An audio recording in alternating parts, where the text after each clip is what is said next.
Well, hello there, everybody. It's Gordon Stone here. I'm the Director of the Agri-Business Development Institute, and we run a number of business development programs.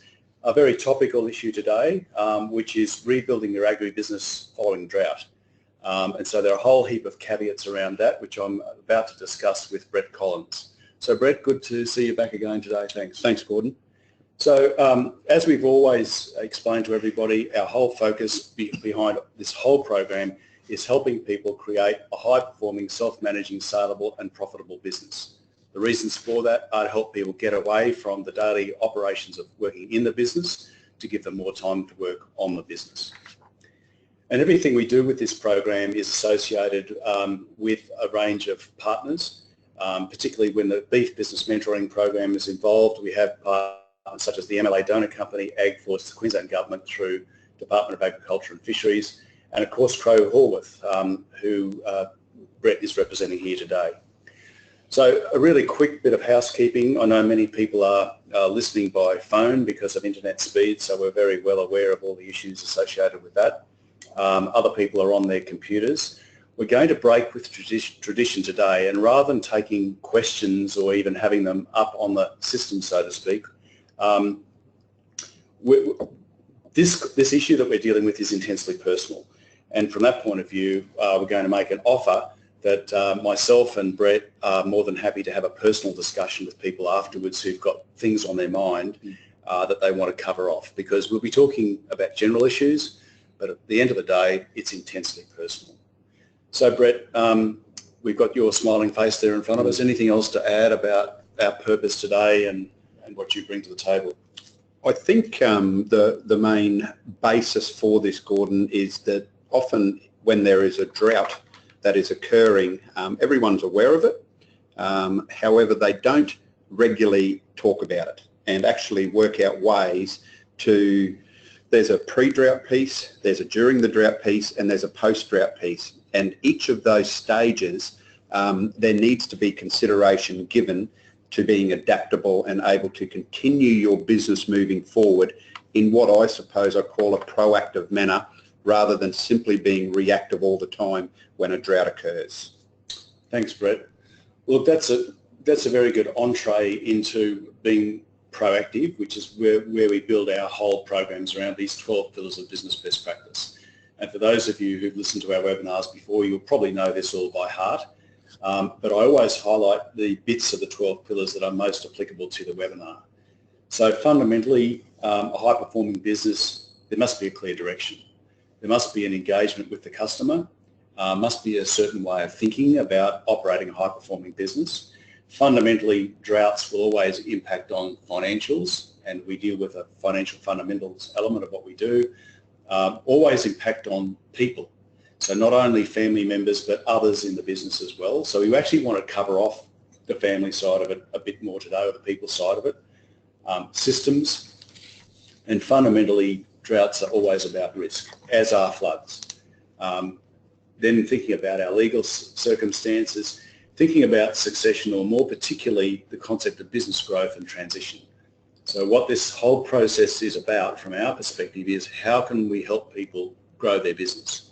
If there are people who want to transition out of the business, how is that done in an orderly fashion? Value adding and leverage, sales and marketing, and communication. So a number of those which have been highlighted, including products, markets and customers, are very applicable to today. And I'd like to explain why. Last week I was invited to speak at a Tees Australia production day. One of the emerging things in the beef industry in particular, as it is everywhere in agriculture, is how to engage long-term with the customer and establish regular supply. One of the fundamental questions, of course, is if we're in the middle of a drought, going into a drought or coming out of a drought, how do we do all that? So that's a key principle of business best practice that we're looking at very fundamentally. So our agenda today is based around 4 key principles around drought, which is undertaking a stocktake. What's your current position? How do you respond or rebuild in reaction to current circumstances? How does one do this in a proactive sense? And fundamentally, when it comes down to the people involved, which we can forget about. I mean, we talk about mental health and stress and all that sort of thing, but there is actually a cycle of activities. And what we're hoping to achieve today is to help people think about a more structured, objective decision-making process, because just because you've had rain doesn't mean that the drought is over. Just because things are looking good doesn't mean the hard work is done. In fact, it's probably the beginning of all the hard work. And fundamentally, we're aware every circumstance is different. So, Brett, what would you like to add to that before we get into it? I think in context you have outlined the key point here, that we often hear that it has rained, so everything is okay. Well, that's certainly something we're going to touch on today, to outline that just because rain has come, yes, that does appease certain situations and does help, but that doesn't mean that both the physical and financial stresses have been immediately relieved. Okay, thanks, Brett. Well, look, let's get into it. So let's think of firstly the stock take. And so I guess what you're advocating, and of course we always advocate, is being clear on your current position, understanding what is going on. And this is very much focused for the start on money. Yep. So I think the thing we need to be very clear on and start is understanding what the current position is for both your farm, from an operational point of view, and also from a financial point of view, what has been the impact of being through a drought period. Okay, so anything to add about these particular points here? Yeah, so generally what we would do with our clients is when we're in a drought or there has been some rain and we're starting to move out of the drought, we've got to understand some key components, because really where Gordon and I are heading here is that you need to understand clearly an operational piece, as I've mentioned before, and that's identifying, before we even get to the financial piece, but we must understand where are we at with grass and water. Mm-hmm. Are we feeding? Are they in feedlots? Have we had to go and take them off farm? Are we actually, what is the physical component here? Have we had to put staff off? Is there a financial stress with banks? Is there a staffing piece that where we have our staff that are in a stressful situation and being impacted? Because there is an opportunity at this point right now in the market we're in, that we're actually able to sell at record prices or very good prices.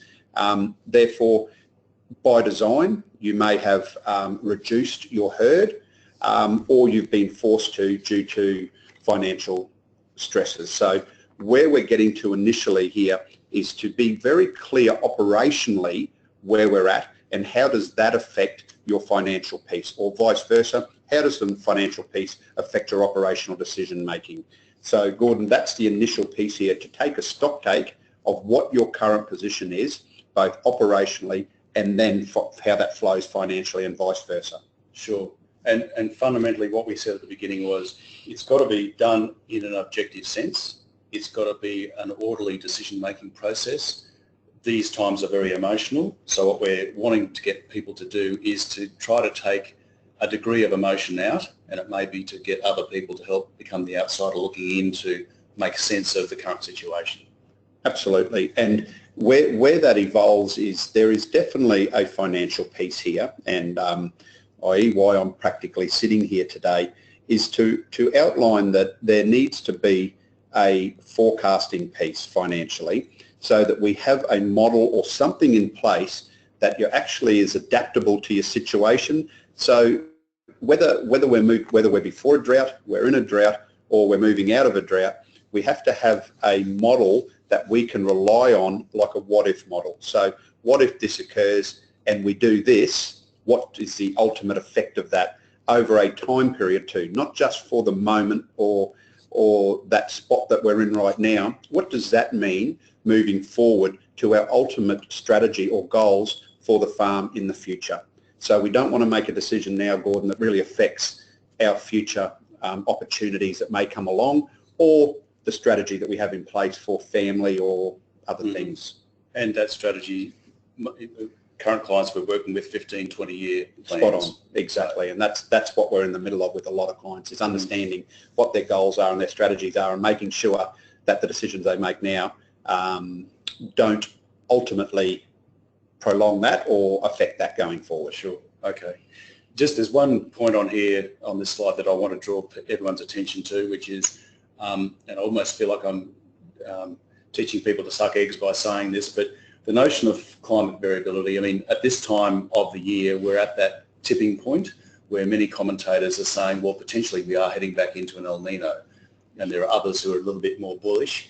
And I guess what we're saying is, from a risk point of view at this point in time, it's almost like understanding the worst case scenario and trying to get access to the best possible information so we can make decisions on a probability basis of what might unfold. Yep. Okay, so let's move along. So if we just recap on what we first started with, the assumption is that we're looking for some kind of reliable what-if model to help us think about our objective decision making that is part of our ultimate strategy. And so, Brett, when we've used beef here as an example, and I guess it's important to make it applicable to other sectors for that matter as well, but fundamentally it's about the current situation, the long-term plan, and the cash flow to help us sort of get through this without too many ups and downs. So I'll hand over to you. Well, I think the key thing here, that when we are in a market condition or an industry condition that we are now, where prices are good, there can be, as I mentioned before, a forced piece, or even by design, a sell down or a reduction of your herd, whether that's your breeding herd or whatever it may be. You will have done that, and you would be then forward thinking to say, how do we return to full production in a timely manner? Now, there's an ability to rebuild slowly or rebuild quickly, and I'll touch on that in a moment. But really, at the moment, market demand for product, i.e. our beef or whatever that may be, within the industry, both nationally and internationally, it's very strong. So that demand drives your desire to return to full production as quickly as we can, if the drought has reduced you from full production to a lower point. So that's why we need to be very considerate of what the condition of your land is, what your financial position is, what's your availability of water, what is that weather and forecast you're talking about, Gordon. We need to identify future market prices. So this financial feasibility depends on your financial position pre-drought, during drought and post-drought. So we need to understand the banks and financiers have a willingness to lend to rebuild herd, but as all of you would understand with the banks, they actually have moved to a different process due to deregulation that happened some time ago, where they're actually just borrowing on your net asset position. They're not actually looking at the viability or the ability to repay. So just going and saying, well, I have some unencumbered land, therefore I'm going to borrow a big chunk of money to rebuild quickly, that could be the right decision. And you would need to forecast that. And you would need to look at, i.e., what are the market conditions and what are we forecasting future market price to be. So that could be an option for you, but it may also not be the best one based on other factors that come into it. So, or there may be a further option in the forecasting piece where you rebuild slowly and do it in a structured time frame over a 5 to 7 year period rather than in a 3 to 5 year period. So that's where it's very important to understand about rebuilding and have I suppose, as you said, Gordon, the external person looking in, an independent person who are actually helping you develop and build a forecast for the future so that you can adapt for now and also understand the what-if factors moving forward, or those variables that could affect your decision-making now for a future position. Sure, thanks, Brett. So before we move on, as we move on, it seems to me that all of these dot points here are some of the things that we have to factor into our robust financial forecasting as we think about this kind of model about the where to from here. Is that true? Correct. Good. Correct. Okay. So let's now move on. So we're continuing the discussion about responding and rebuilding. We're thinking about how we return to full production or how we maintain production. We're thinking about our financial forecasting process, assessing our options. We're thinking about our feasibility to do things pre a drought, during a drought, post a drought. And we're also thinking about maybe getting some external people, whoever they might be, to help us take the personal emotion out of it. So what else do we need to do from a time frame perspective, Brett, because you've got these specific times up here? Yeah, I've put those times in there, and again, we are slightly generalising because everybody is different. But I find from experience that if there is significant debt in your family group, and as I've outlined, farm debt in Australia has increased significantly in the last 10 years because the banks are now lending purely on a net asset piece. And that may not be the best piece for the farm or the family group as a whole. But I use this 2 to 5 years where there is an ability to, if there's less debt, the banks are in this market, you are selling high, but you're also buying high. But even though you're buying high or buying expensively in terminology, it could actually create a net cash growth position rapidly as well. So I find that it's going to be important to be forecasting, and this is why I keep drilling back a little bit to a financial piece, because it does drive your decision making, those financial decisions partly. So yes, there's an operational piece, but we must get that financial forecast piece correct. And your final bullet point there, it's all about the balance.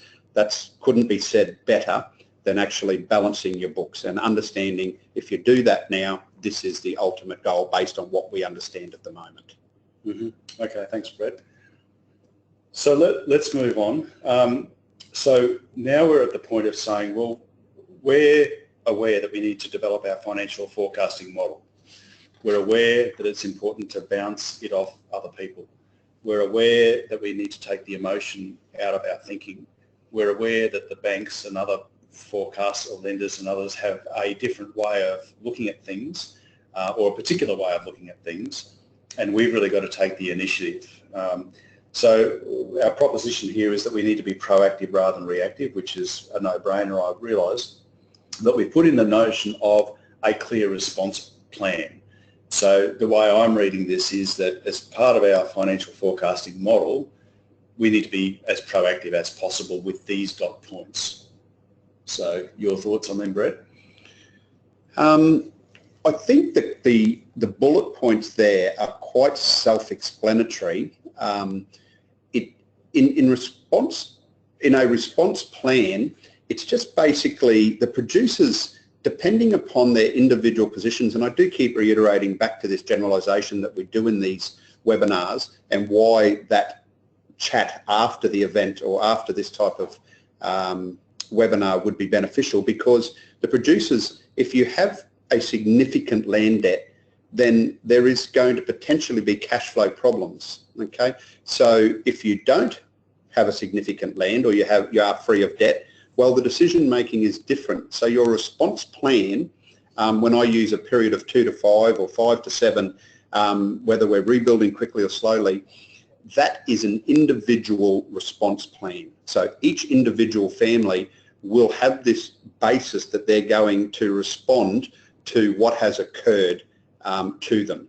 So I just think the producers need to sit down with an independent person who can clearly look at what they are still trying to achieve or what their objectives are and whether that actually can be achieved in the time frame they want without making a rash decision that creates far longer term issues going forward. Sure. Okay. So we'll continue this on then, because if we're sitting down with this independent person, I'll just make one comment there too. On the previous slide there, you'll see at the bottom, there's this supported by robust financial forecasting. Why I keep reiterating back to this is really the appetite for the banks to actually get involved. And then they're actively wanting to be involved if there is a opportunity to leverage off a net asset base that that there's the availability to do that. So the banks are happy to get in, borrow money. They don't spend a lot of time working out whether that's actually viable or whether the farm is able to repay. And this is why a lot of farms have got into difficulties, Gordon, because they don't have that robust financial forecasting. They go into the bank, they say they want to do this, and again, as you would all know, the banks drop that into their financial model and come out with an answer saying, yep, we're happy to lend it. It's simply a net asset piece. They don't spend a lot of time working out whether the farm's net farm level of income can support that, and what are your off-farm assets that are producing an income piece that could be adopted in there to help you. So there's a number of decisions without this robust financial forecasting that is considered on a regular, consistent basis. You're going to bump into hurdles. Long term. Short term, it'll fix your situation, but long term, it could cause you further problems down the track. Okay, thanks, Brett. Well, we'll move back to the slide here, because I guess there's a couple of points that I wanted to make, pardon me, about being reactive. And so, I mean being proactive, I beg your pardon, because even when we're working in our programs, we talk about getting access to the latest data, looking at trends, looking at probabilities. And so a number of these dot points are to understand about certain probability of certain things happening. So, for example, the University of Southern Queensland's Climate Centre is saying, even in its regular climate updates, which it does every month, at the beginning of the month, the probabilities are increasing, and the Bureau of Meteorology is saying the same, of another El Nino. So it's still a probability game, but the point is, as their probabilities increase that a certain course of action is likely to happen, it simply means that there's a greater potential risk. And I guess from our perspective, we're just wanting to say to everybody, well, look, please be aware of that. You know, it's almost a painful process to think, well, maybe we're heading towards another dry time, but we're probably better off to know about it beforehand.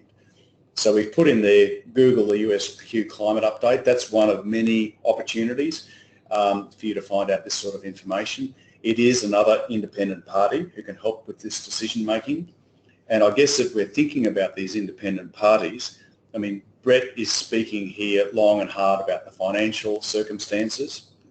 So our proposition is that somebody who understands your financials but can be independent, might be a bank manager, an accountant, a business advisor, but fundamentally too, it's very important that they understand your personal situation, about the level of risk, maybe your family circumstances, maybe your market situation. As I said earlier, many of the people that we're wanting to do business with today to attract those premium prices are looking for longer term supply arrangements. So these add another degree of complexity. And I've made the observation here about counterintuitive approaches. So there are some people out there who actually look at emerging probabilities of drought or wet and say, well, I'll go against the trend and think about doing something completely different. And in many cases, those people actually make good money doing those sorts of things. And if they're selling against the trend while everybody else is buying, then potentially they're retaining their grass resource, if it's the beef industry, or potentially going into another crop that is, you know, maybe uses less water. So anything that you'd like to add about that, Brett, particularly about the data-driven game plan at the bottom? Yeah, I just think, as Gordon's outlining, I'm mentioning, and I suppose I'm sitting in that room because of my expertise in this area around financial piece, but the banks are they look very positively at a group or an environment that are very clear on what it says at the bottom there, their game plan, and that actually game plan is supported by that robust financial piece. And if you can walk into the room and be very clear from that and identify that if this is what we want to do, and if we do that based on these factors, this is the outcome, the banks are very willing to talk and negotiate. So Brett, a question around that. I mean, I'm writing down, I guess, my take-home messages out of this, which we're going to come to the personal side of it in a moment. If the game plan is built around this robust financial piece, we keep talking about the notion of the independent external party looking in. In my limited experience with banks, having these in other areas of independent advice is very helpful if you want to negotiate something a little bit outside the square with a bank. Yeah, absolutely. What the banks, they're not just simply looking for, and that comment there about a robust forecast, it's not simply the three-way cash flow or budget forecast. That's a component. What they're looking for is that you have a diligent and organised, regular approach, management approach to operating your farm and being a producer. And that ranges from a financial piece, ranges from everything from that forecast right through to your insurance piece, right through to your legal piece, right through to your lending piece or finance piece, right through to off-farm assets. And if you are looking to develop that piece, what your future strategies are and what you have put in place from a capital asset piece, whether that be, you know, major pieces of equipment, fencing, water infrastructure, land, fattening paddocks, whatever it may be.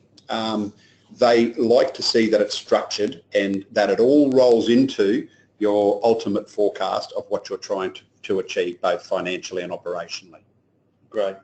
So, Brett, this actually allows us to move into the next bit, which is about the people. I guess the point that I wanted to make is that when we're talking about the diligent, organised management approach that you just described, those are actually the golden rules around creating a high-performing business. So governance, management, financials, independent advice, strategic thinking, engagement with customers, all of those sorts of things.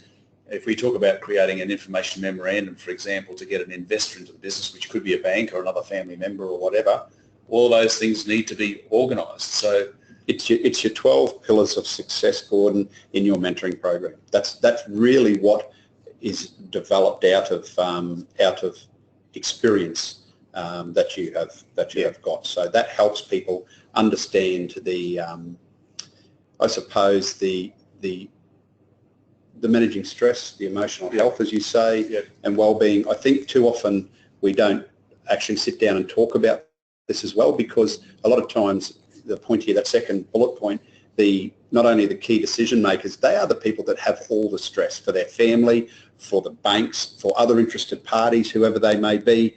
I just think there needs to be not an emotion-charged decision-making process in place because there's not enough support or independent support looking at this and helping you make a clear decision, rational decision. Okay, so let's have a little bit of a discussion about this, because I know there are people like AgForce and even some of the people at the University of Southern Queensland have looked at the people side of droughts and floods and are saying, while people are right in the middle of having to do things on a daily basis, in many cases they can handle it. It's when they start to come out of it and the pressure comes off that's when, I'll put it bluntly, as my father would say, the rot sets in and the problems start to emerge. So one of the reasons, I mean, none of what we've put on there is rocket science. There is an emotional toll. There is a toll on all the key people involved in the business, staff members and family, as well as the key decision makers. The reason we've underlined the clear plan to follow and why we're banging the drum so strongly about the clear game plan, the robust financial piece, the independent advice, the organised approach is when our emotions are kind of taking toll, if we've got a plan that we've created with some objective thinking around it, sometimes it's simply easier to go back to the plan of attack and say, look, if I can't think of a different way of doing things, or why would I think of doing things differently if I've got a clear plan? Hence the reason for saying take the time out to do the planning when you're clear-headed, so you can be clear about what the opportunities are. So you've seen this, Brett. Your thoughts? Yeah. So what we have implemented for numerous clients is having, I suppose, the consistent and regular management meetings, whether it be quarterly or biannual. Quarterly, of course, is better, so that even when there is those difficult times, whether it be the flood or the drought, pre, during or post, as we've mentioned before, you still have that regular meeting.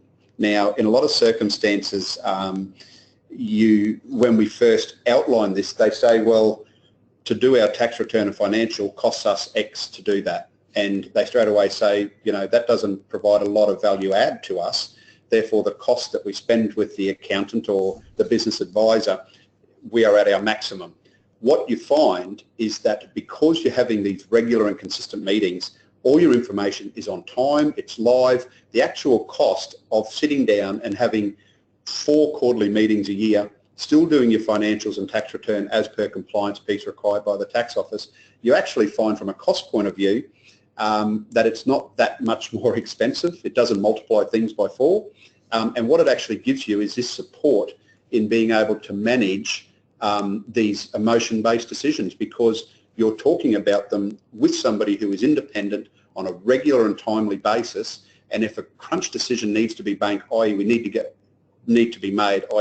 to the bank and make a decision or speak to them about something, all your information's on time. It's not a big job. It can be transferred straight across, and you're having educated and you're making timely decisions that are appropriate, not just simply reactive. So I think that's what can be identified through experience, Gordon, is that having these regular organised meetings, management meetings, are very helpful through a drought period or pre or post. Well, it's certainly something that we are building into business best practice as well, Brett, because I know, you know, even in my own circumstances, but also working with our clients, there are many of them who say to us, look, it's been really good to be able to sit down and actually work things through in an objective fashion with somebody who understands what we're going through but is not intimately involved in it. So, I mean, I've had people who sort of leave meetings and go, look, I'm actually breathing a sigh of relief because I know a number of things are under control. I know a lot of other things are difficult to control, so it's just great to have a chunk of things under control or that I can feel confident about, because the whole emotional thing is it all just gets too much. It all builds up. Well, you also don't feel that you have to make the decisions on everything. Yeah. You will say, come back to me with your thoughts on that. Give me my options of what is out there that could make this happen. It just doesn't become too hard. Always put in the too hard basket. You have independent people assisting you along the way that can make that take that emotional stress away during difficult times when you actually physically can't go another step because you're doing everything on the farm. You might be less a few staff members due to the financial piece, etc. It does help your emotional and helps you manage the mental stress involved with this as well. Sure, yeah. And I suppose I'm fresh from having done a couple of client mentoring sessions today, and I know a couple of those clients have actually left the session going, oh, so it's so great to be able to talk to somebody to be clear about what's going well, because sometimes when you're in the middle of things you see all the things that are not going well. Their observation was, great to see things are going well. I feel far more confident. It's almost like some weight has been lifted off my shoulders. So I guess that's why we're advocating these regular discussions with your trusted advisors, whoever they may be, thinking about that human cost and toll, and helping think about those timely decisions. So Brett, on occasions we do make this offer to people, and so we know that everyone's circumstance is different. We've talked about generalities today. We've probably got into a few specifics. Because we know this is an intensely personal and intensely private business, and we understand that everybody's situation is different, and because we're involved in a program of this nature, which is industry-wide, part of our job is to give back to people. And so we're aware that there may be some people who are listening who are thinking, or listening to this or seeing it after it's live, look, we'd really like to have a talk to somebody and use somebody as a sounding board. Well, basically the proposition is that if somebody wants to give us a call, we're more than happy to talk to them.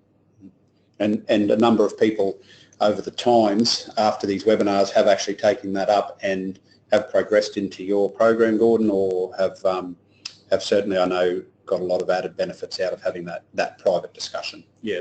So look, there's no obligation to this. Anyone who's listening, feel free to give us a call. Those are the numbers.